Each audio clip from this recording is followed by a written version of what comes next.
ಇವತ್ತು ಬೆಳಗಾವಿ ಲೋಕಸಭೆಯಿಂದ ಅಧಿಕೃತವಾಗಿ ನಾಮಪತ್ರವನ್ನು ಸಲ್ಲಿಸಲಿಕ್ಕೆ ಹೋಗ್ತಾ ಇದ್ದೀನಿ.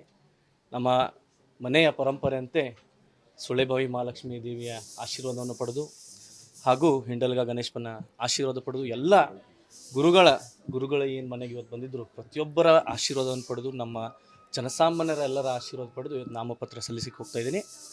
ನಿಜವಾಗ್ಲೂ ಒಂದು ಒಳ್ಳೆಯ ಉತ್ಸಾಹ ಇದೆ, ಒಂದು ಕೆಲಸ ಮಾಡಬೇಕಂತ ಛಲ ಇದೆ, ಅಭಿವೃದ್ಧಿ ಮಾಡಬೇಕು, ಯಾವ ರೀತಿ ನಮ್ಮ ಜಿಲ್ಲೆಯನ್ನು ನಾವು ಮುಂದುವರಿಬೇಕು, ನಮ್ಮ ಜಿಲ್ಲೆ ಇಡೀ ಕರ್ನಾಟಕ ರಾಜ್ಯದಲ್ಲಿ ಒಂದು ಮಾದರಿ ಜಿಲ್ಲೆ ಆಗಬೇಕು, ಮಾದರಿ ಲೋಕಸಭೆ ಆಗಬೇಕು ಅನ್ನೋ ಒಂದು ಗುರಿ ಇಟ್ಕೊಂಡು ಇವತ್ತು ಒಂದು ಒಳ್ಳೆಯ ಮನಸ್ಸಿಂದ ನಾಮಪತ್ರ ಸಲ್ಲಿಸಲಿಕ್ಕೆ ಹೋಗ್ತಾ ಇದ್ದೀನಿ.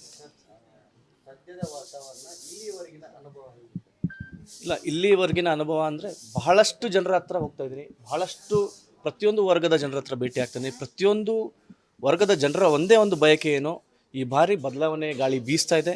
ಏನೇನು ಆಶ್ವಾಸನೆ 20 ವರ್ಷದಿಂದ ಕೊಟ್ಟಿದ್ರೂ ಕೂಡ ಯಾವ ಆಶ್ವಾಸನೆ ಪೂರ್ಣ ಆಗಿಲ್ಲ. ಹಾಗಾಗಿ ಈ ಬಾರಿ ಕರ್ನಾಟಕ ರಾಜ್ಯದಲ್ಲಿ ಕಾಂಗ್ರೆಸ್ ಪಕ್ಷ ಸರ್ಕಾರ ಇದೆ. ಸರ್ಕಾರ ವತಿಯಿಂದ ಯಾವ್ಯಾವ ಕೆಲಸಗಳನ್ನು ನಾವು ಜನಸಾಮಾನ್ಯರ ಹತ್ರ ಮಾಡ್ಬೋದು, ಪ್ರತಿಯೊಂದನ್ನು ಮಾಡ್ತಾ ಇವತ್ತು ವಿಶ್ವಾಸಕ್ಕೆ ತೊಗೊಳ್ತೇವೆ.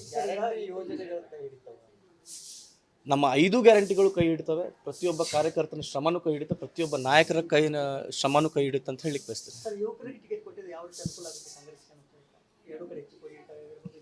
ನಿಜವಾಗ್ಲೂ ಪ್ರತಿಯೊಬ್ಬರು ಹೇಳ್ತಾರೆ ಇವತ್ತು ಯುವಕರು ಹೆಚ್ಚಿನ ಸಂಖ್ಯೆಯಲ್ಲಿ ಸಮಾಜ ಸೇವೆಯಲ್ಲಿ ಬರಬೇಕು, ರಾಜಕೀಯದಲ್ಲಿ ಬರಬೇಕು ಅಂತ ಹೇಳಿ. ಇದೊಬ್ಬ ಯುವಕನಿಗೆ, ಬೆಳಗಾವಿ ಯುವಕನಿಗೆ ಒಂದು ಅವಕಾಶ ಸಿಕ್ಕಿದೆ. ಯುವಕರು ಎಲ್ಲರೂ ಕೂಡ ಒಟ್ಟಾಗಿ ಇವತ್ತು ನನ್ನ ಕೈ ಹಿಡಿತಾ ಇದ್ದಾರೆ, ವಿಶ್ವಾಸ ಪಡ್ತಾ ಇದ್ದಾರೆ ಅಂತ ಹೇಳಿ. ನಿಮ್ಮ ಜೊತೆಗೆ ಮಾಮಾರ ಜೊತೆಗೆ ಯುವ ಸಮೂಹವೇ ನಿಂತಿದೆ. ಸೊ ಅದು ಮೋದಿ ಅವರ ಹಿಂದೆ ಯುವಕರು ಇದ್ದಾರೆ ಅನ್ನುವಂಥದ್ದು. ಬಟ್ ಬೆಳಗಾವಿಯಲ್ಲಿ ಅದು ಚಿತ್ರಣ ಬದಲಾಗುತ್ತೆ.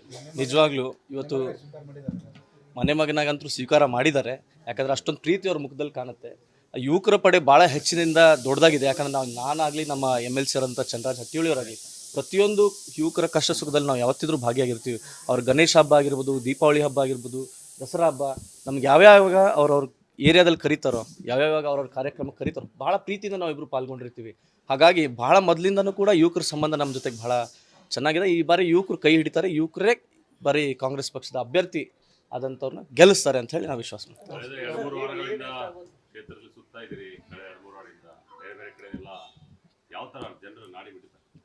ಇಲ್ಲ, ಜನರ ಬದಲಾವಣೆಯನ್ನು ಬಯಸ್ತಾ ಇದ್ದಾರೆ ಅಂತ ನಾನು ಮೊದಲಿಂದನೂ ಹೇಳ್ತಾ ಇದ್ದೀನಿ. ಪ್ರತಿಯೊಂದು ವರ್ಗದ ಪ್ರತಿಯೊಂದು ಮೂಲೆಯಲ್ಲೂ ಕೂಡ ಪ್ರತಿಯೊಂದು ಗಲ್ಲಿಗೂ ಕೂಡ ಹೋಗ್ತಾ ಇದ್ದೀನಿ. ಜನರ ಹತ್ರ ಏನೇನು ವಿಶ್ವಾಸವನ್ನು ನಾನು ಕೊಡ್ಲಿಕ್ಕೆ ಬಯಸ್ತಾ ಇದ್ದೀನಿ. ಪ್ರತಿಯೊಂದು ನನ್ನ ಗುರಿ ಏನಿದೆ, ನನ್ನ ಲೋಕಸಭೆ ಕ್ಷೇತ್ರವನ್ನು ಬಹಳ ಮಾದರಿ ಲೋಕಸಭೆಯನ್ನಾಗಿ ಮಾಡಬೇಕು ಅನ್ನೋ ಒಂದು ಗುರಿ ಇದೆ.